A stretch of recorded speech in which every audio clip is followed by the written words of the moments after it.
नहमदहु व नुसल्ली अला रसूलिहिल करीम, अम्मा बाद। दीन दुनिया और आखिरत में अल्लाह हमारी और आपकी कामयाबी अता फरमाए। अल्लाह के नाम से शुरू करते हैं जो निहायत मेहरबान और रहम वाला है। कलाम पाक की आयत हमें क्या मैसेज दे रही है? क्या क़यामत के दिन कोई काम आएगा? अल्लाह के नज़दीक किसी की सिफारिश मंजूर होगी? चलिए कलाम पाक की ये आयत क्या कहती है। कलाम पाक की आयत क्या कहती है सुने। और उस दिन से डरो जब कोई किसी के कुछ काम ना आएगा। किस दिन से डरना है? उस दिन यानी किस दिन से डरना है? क़यामत के दिन से डरना है।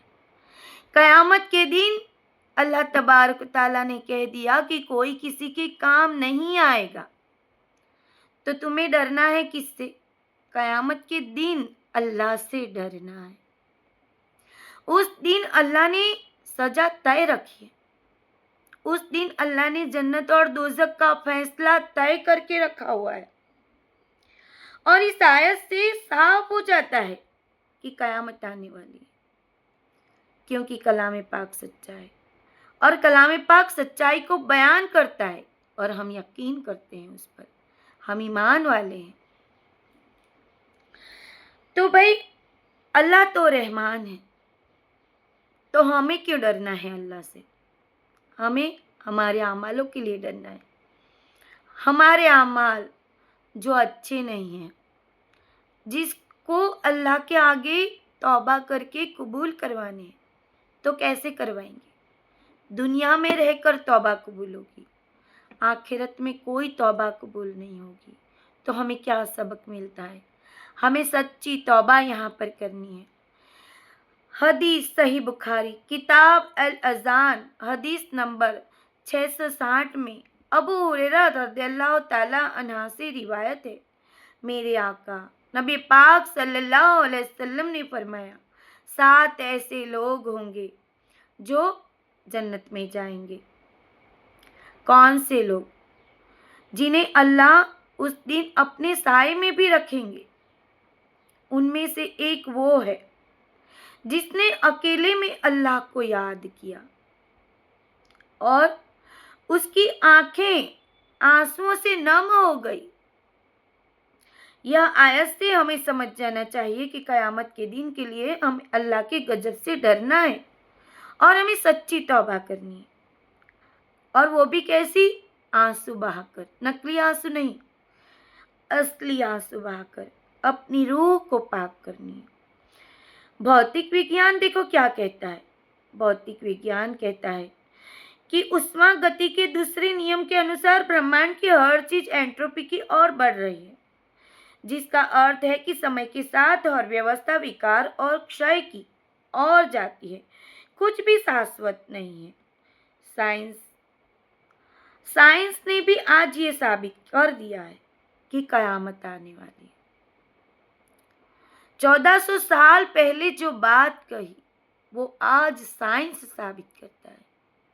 तो ऐ अल्लाह के बंदो, हमें अपने गुनाहों की तौबा करनी चाहिए और जल्द से जल्द कर लेनी चाहिए। अपने गुनाहों को फिर से नहीं करने की अल्लाह से तौफीक मांगनी चाहिए। आयत में बताया कि जब कोई किसी के कुछ काम न आएगा। ये आयत होती तो मदीना में है। बनी इसराइल के लोगों को और अरबों को इसका मैसेज दिया जाता है, लेकिन इसका मतलब ये नहीं है कि सिर्फ उन्हीं के सुधार का कार्य हो रहा है।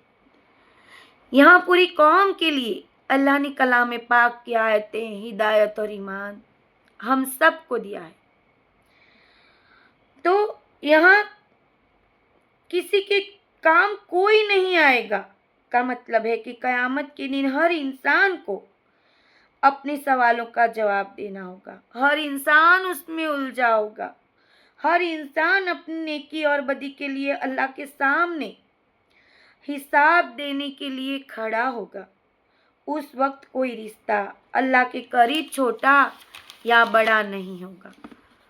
सब एक होंगे, अल्लाह के बंदे होंगे और इंसान को अपने अमलों के बारे में पूछा जाएगा और उसे जवाब देना ही पड़ेगा। उस वक्त कोई बहाना नहीं चलेगा, ना ही उस वक्त माफ़ी मिलेगी। तौबा का दरवाज़ा सिर्फ दुनिया में ही खुला है। तो आए बंदो, क्या करना है? दुनिया की रंगीनियों में खोकर अल्लाह को नहीं भूलना है, क्योंकि मौत की याद इंसान के दिल को नर्म रखती है, उसे ईमान की राहों पर चलाती है। उस वक्त कोई रिश्ता नहीं होगा, कोई रिश्तेदार नहीं होगा, सबको अपने आमलों का हिसाब देना होगा। आयत क्या कहती है? किसी की सिफारिश मंजूर नहीं की जाएगी, मतलब कि अल्लाह के वहाँ कोई भी सिफारिश करेगा, जैसे नबी अपने बच्चों के लिए, जैसे सहाबा अपने बच्चों के लिए अल्लाह के आगे सिफारिश करेंगे कि मेरे बच्चे गुनहगार हैं, माफ़ कर दो, उस वक्त माफ़ी नहीं मिलेगी। तौबा का दरवाज़ा सिर्फ दुनिया में ही खुला है। इससे हमें पता चलता है कि हमारे गुनाहों की तौबा हमें दुनिया में करनी है। नबी पाक सल्लल्लाहु अलैहि वसल्लम ने क्या कहा? नबी पाक सल्लल्लाहु अलैहि वसल्लम ने अपनी बेटी फातिमा रज़ियल्लाहु ताला अन्हा से कहा कि बेटी, क़यामत के दिन मैं तुम्हारे काम ना आऊँगा, ना आ सकूँगा, क्योंकि दुनिया में ही मैं तुम्हारे काम आऊँगा।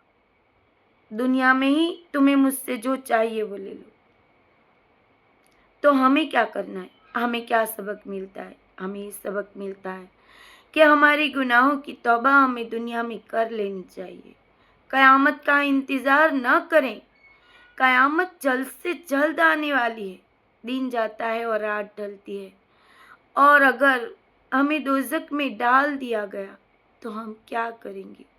हम कुछ नहीं कर सकते, हमारे लिए सज़ा तय है। तो ऐ अल्लाह के बंदो, दुआ करें हम अपने लिए और अपने घर वालों के लिए और अपने मुसलमानों के लिए, अपने देश के लिए, अपने अहबाब के लिए, कि अल्लाह हम सब को नेक तौफीक अता फरमाए और जन्नतुल बक़िया में आला मकाम अता फरमाए। आप हमारे लिए और हम आपके लिए दुआ करेंगे। अस्सलामु अलैकुम व रहमतुल्लाहि व बरकातहू।